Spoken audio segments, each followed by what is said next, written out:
many people of all age groups are having stress in their life. That stress is a predisposing factor for this psoriasis. My worry is we cannot counter the stress. Stress is unavoidable, but because of the stress, someone is going to develop this sort of psoriasis something.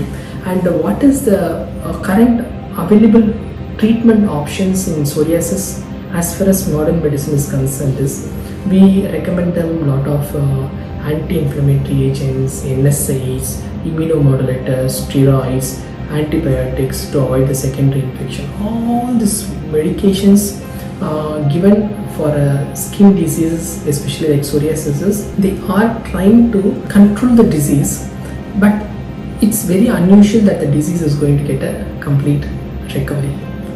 What we do in our Ayurveda treatment is, here they are actually doing the pulse diagnosis, which see the constitution of your body. Our body is predominantly made of 3 constitutions, Vadam, Pittam and Kapam.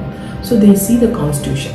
They see which is the imbalance, which is in higher level and which is in lower level. They call it as Prakruti. So once they come to this root cause analysis, they try to correct the imbalance. Once that imbalance is get addressed, most of the time they are getting very good results. But I want to say something beyond this also. Many of the Ayush practitioners may do all this sort of treatments. They do a pulse diagnosis, they do everything. But what is that we are doing along with that in ALM is we are doing this Leech therapy.